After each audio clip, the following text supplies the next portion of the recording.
tumangging maglabas ng karagdagang impormasyon ng Czech Republic tungkol sa puganteng si Zaldico.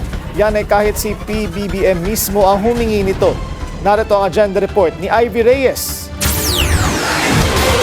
Mali ang iniisip ng mga may haka-haka na may tinatago ang gobyerno sa kaso ng pagpapabalik sa puganteng si Zaldico. Sadyang hindi lang daw napagbigyan ng France at Czech Republic ang Pilipinas sa impormasyon dahil bound by European and domestic laws ang kanilang mga gobyerno. Humihingi pa po ng iba pang pahayag or information ang ating Pangulo sa Czech Republic. Pero hindi na po napagbigyan ang Pangulo dahil sa may sinusunod ang Czech Republic na international law, European and national laws. Kaya disappointed si PBBM at tinawag na very unsatisfactory ang naging takbo ng pakikipaghabulan ng gobyerno kay Ko sa kabila ng umano'y earnest efforts ng Pilipinas para mapauwi ito sa bansa.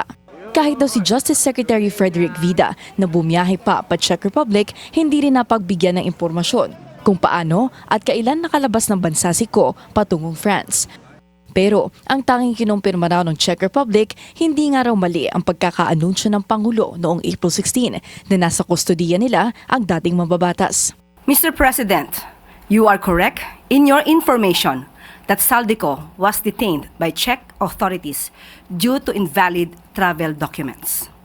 Iyan ang mariing kinumpirma ng Chargé d'Affaires ng Embahada ng Czech Republic sa Pilipinas. Basta naaayon sa batas ng dalawang bansa, magbibigay naman daw ng impormasyon ang France at Czech Republic. Pero sa ngayon, na may pending political asylum petition si Ko, mas mahirap magbigay ng impormasyon na naaayon sa kanilang data privacy laws. Hindi naman daw maaapektuhan ang sitwasyon ni Ko ang bilateral relations ng Pilipinas sa France at Czech Republic.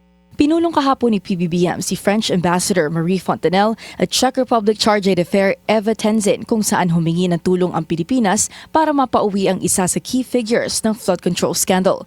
Dahil tikom ang bibig ng dalawang bansa, the Philippines remains in the dark while Ko roams free and justice awaits back home. Para sa agenda, Ivy Reyes, Billionaire News Channel. Manatiling nakatutok sa Billionaire News Channel. Sumubaybay sa aming social media accounts at mag-subscribe sa aming YouTube channel para sa mga eksklusibong balita at storya.